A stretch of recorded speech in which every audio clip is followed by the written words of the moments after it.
Assalamualaikum warahmatullahi wabarakatuh, teman-teman YouTuber dimanapun berada.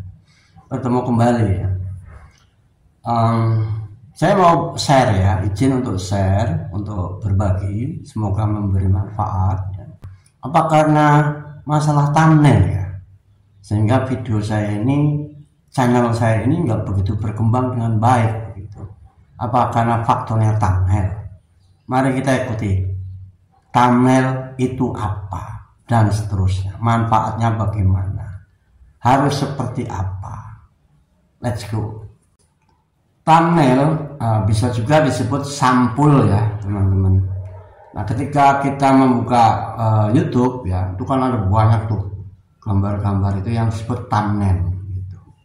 Jadi si calon penonton itu akan tertarik ngeklik ya ketika thumbnailnya itu menarik gitu, dan ada dilengkapi gambar kecilnya ya. Biasanya kalau untuk YouTuber yang sudah senior itu thumbnailnya dilengkapi dengan gambar fotonya gitu, karena dia ditujukan kepada subscribersnya. Nah, tentu saja karena di sana banyak sekali thumbnail lain ya, tentu saja harus diberi penjelasan atau keterangan singkat, padat, dan menggambarkan secara keseluruhan isi daripada video itu sendiri.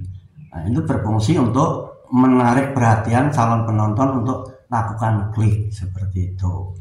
Ya, sama ya kalau kita misalkan, taruhlah misalkan kita mau beli buku tulis ya, misalnya ya, seperti contohnya, kan buku itu di display ya, dipajang gitu.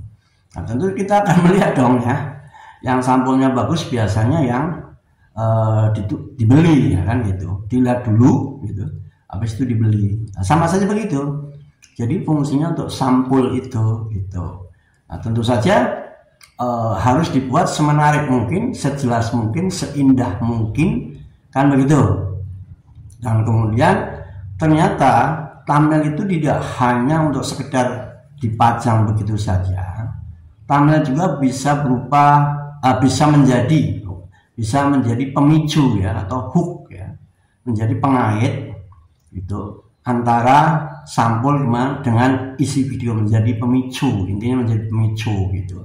Misalnya lakukan hal seperti ini gitu, tidak lama Anda akan merasakan manfaatnya, contohnya seperti itu. Nah, itu untuk thumbnail yang tampil paling depan, menarik calon penonton untuk klik gitu. Nah, karena thumbnail itu yang pertama kali dilihat oleh calon penonton, tentu diberi informasi sekilas ya, informasi sekilas tentang isi videonya itu. Informasinya macam-macam, bisa berupa teks atau bisa berupa gambar ya, macam-macam seperti itu. Nah, tinggal tergantung tema channel teman-teman itu apa gitu.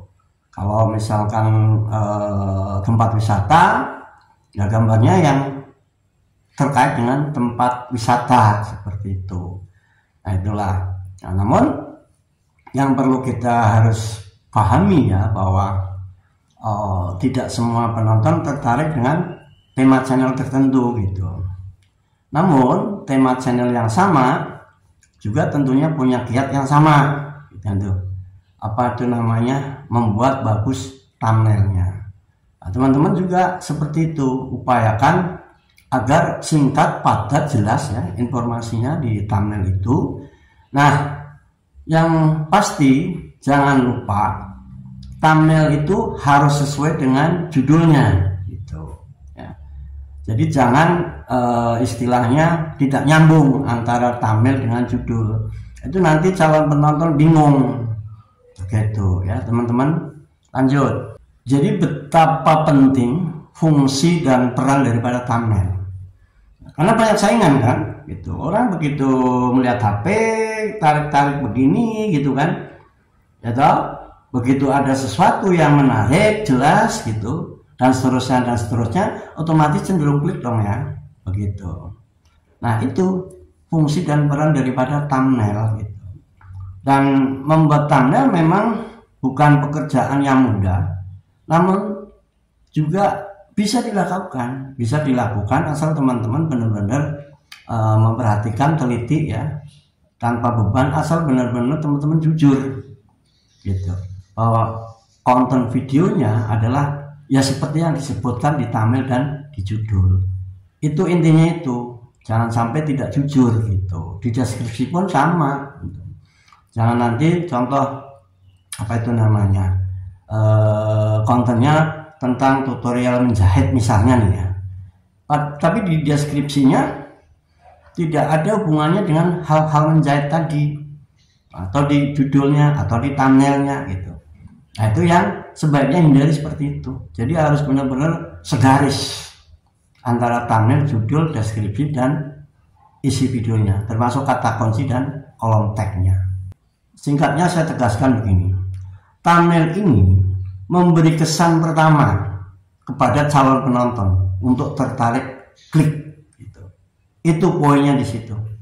Jadi bagaimana caranya, teman-teman pikirkan agar kesan pertama itu menarik perhatian calon penonton, dilengkapi dengan judul yang menarik juga tapi berkaitan gitu. Itu yang cenderung untuk diklik oleh calon penonton. Oke, semangat berkarya, jangan pernah putus asa. Let's go.